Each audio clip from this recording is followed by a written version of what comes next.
بسم اللہ الرحمن الرحیم۔ تختی نمبر 12 انت کی تختی، جزم سکون کی مشق۔ تختی نمبر 11 ہم نے پڑھی جزم اور سکون کی تختی، اب یہ اس کی مشق ہے۔ اب دیکھیں یہ جتنے قواعد آپ کو نظر آ رہے ہیں یہ سارے قواعد ہم نے جمع کیے۔ یہ پورے قاعدے کے اوپر جو ہدایت ہے میں نے خود بنائی ہے ساری ہدایت۔ تو یہ جس تختی میں جو قواعد ہے ان قواعد کو میں نے اس میں جمع کر دیے۔ اب یہ قواعد اس میں استعمال ہو رہے ہیں اس تختی میں۔ دیکھیں ہدایات تختی نمبر 12 سے متعلقہ قواعد، نون ساکن اور تنوین کے قاعدے اس میں آئیں گے اس تختی میں، میم ساکن کے کچھ قاعدے آئیں گے، را کے قاعدے اس میں ہوں گے، مد کی قسمیں ہوں گی، وقف کی قسمیں ہوں گی، سکتے کا بیان ہوگا، امالہ کا بیان ہوگا۔ یہ وہ متعلقہ قواعد ہیں جو اس تختی میں ہیں، ان کا ذکر آپ کو ملے گا۔ نون ساکن اور تنوین کے قاعدے، میم ساکن کے قاعدے، را کے قاعدے، مد کی قسمیں، وقف کی قسمیں، سکتے کا بیان، امالہ کا بیان، ٹھیک ہے۔ نون ساکن اور تنوین کے 5 قاعدے ہیں۔ نمبر 1 اظہار حلقی، نمبر 2 ادغام، نمبر 3 اظہار مطلق، نمبر 4 اقلاب، نمبر 5 اخفاء حقیقی۔ یہ 5 ہے، ان میں سے 3 قاعدے اظہار حلقی، نمبر 2 اظہار مطلق اور نمبر 3 اخفاء حقیقی اس تختی میں مذکور ہیں، اور 2 قاعدے ادغام اور اقلاب آخر میں آئیں گے خاتمے کے بیان میں۔ اب اظہار حلقی کس کو کہتے ہیں؟ اظہار حلقی نون ساکن اور تنوین کے بعد حروف حلقی میں سے کوئی حرف آ جائے۔ وہ دیکھیں آپ کو نون ساکن تنوین کے قاعدے یاد کرنے ہیں نا، سب سے پہلے آپ 29 حروف کو سامنے رکھیں۔ 29 حروف ہے ٹوٹل نا، وہ آپ کو یاد ہوں گے، کرنے چاہیے۔ کل حروف کتنے؟ 29۔ ان کو حروف ہجا، حروف تہجی کہتے ہیں۔ پھر ان میں سے حروف حلقی کو الگ کر لیں، حمزہ، ہا، عین، حا، غین، خا۔ 29 میں سے 6 نکلے، کتنے بچے؟ 23۔ اب اس میں سے حروف ارملون الگ کر دیں، یا، را، میم، لام، واو، نون۔ 6 الگ ہو گئے، کتنے بچے؟ 17۔ اب اس میں سے الف اور با کو الگ کر لے۔ با اگر آ جائے تو اقلاب ہوگا نا، نون ساکن تنوین کے بعد اقلاب بنے گا، اور الف آتا نہیں، تو کتنے بچے؟ 15۔ اس نون ساکن اور تنوین کے بعد حروف حلقی میں سے کوئی حرف آ جائے، جیسے من، علق، علیم، حکیم، تنوین کے بعد ہے۔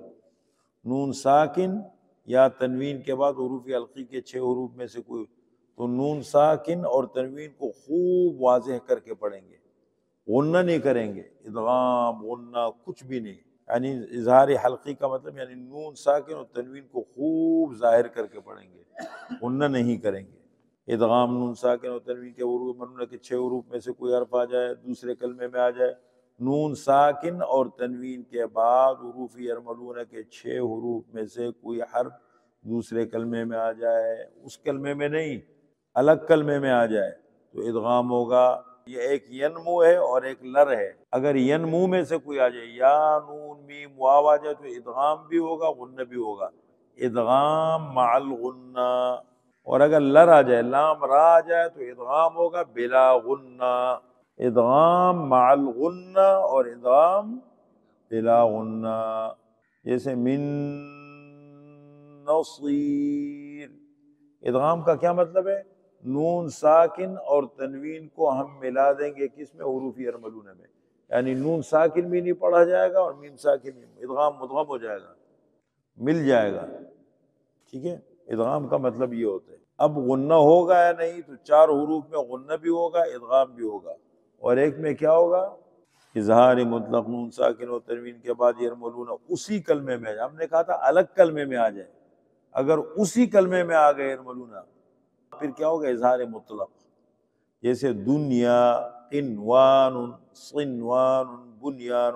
اظہار کا مطلب یہ نون ساکن اور تنوین کو خوب ظاہر کر کے پڑھو۔ اس کے پورے قرآن کریم میں یہ 4 مثالیں ہیں۔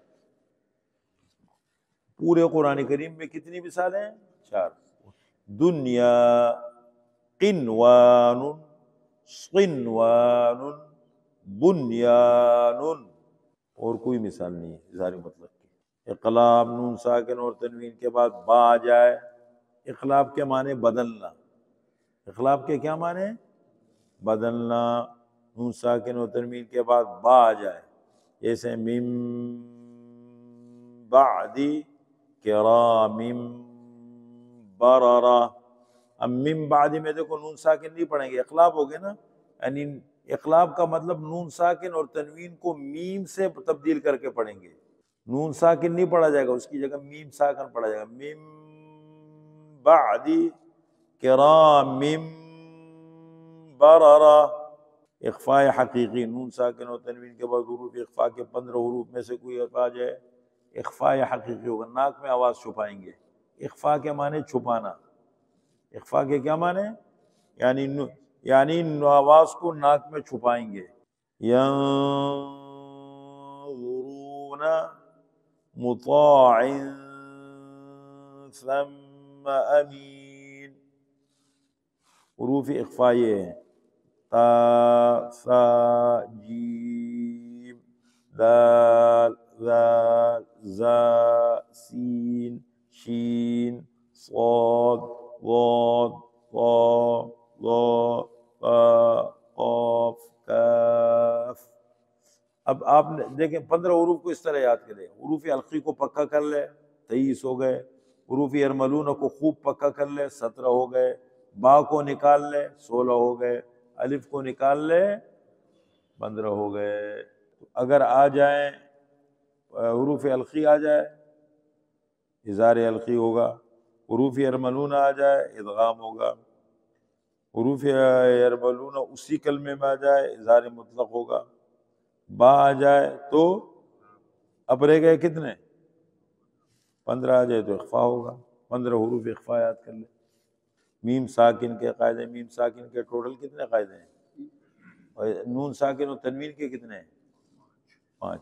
میم ساکن کے 3 قاعدے ہیں، ادغام، اخفاء، اظہار۔ ادغام، اخفاء، اظہار۔ ادغام کا مطلب آپ سمجھ لو نا، آپ کو خود بات سمجھ میں آ جائے۔ ادغام کے معنی کیا ہے؟ ملانا۔ ایک ہے ادغام ملانا، ایک ہے مدغم جس کو ملایا جائے، ایک ہے مدغم فیہ جس میں ملایا جائے۔ ادغام میم ساکن کے بعد دوسرا میم آ جائے، میم ساکن ہے، اس کے بعد ایک اور میم آ گیا، اس میم ساکن اور جو بھی اس سے ہمارا تعلق نہیں ہے، بس میم ساکن کے بعد دوسرا میم آ جائے۔ الیکم مرسلون، میم ساکن کے بعد دوسرا میم آ جائے تو کیا ہوگا؟ ادغام۔ میم ساکن کے بعد با آ جائے تو اخفاء ہوگا۔ الم یعلم بأن اللہ یرا، میم ساکن کے بعد با آ جائے، اخفاء ہوگا، اس کو اخفاء شفوی بولتے ہیں۔ میم ساکن کے بعد با اور میم کے علاوہ کوئی اور حرف آ جائے تو وہاں کیا ہوگا؟ اظہار شفوی۔ ٹھیک ہے، تو دیکھیں دوبارہ دہراتا ہوں، ادغام، اخفاء، اظہار۔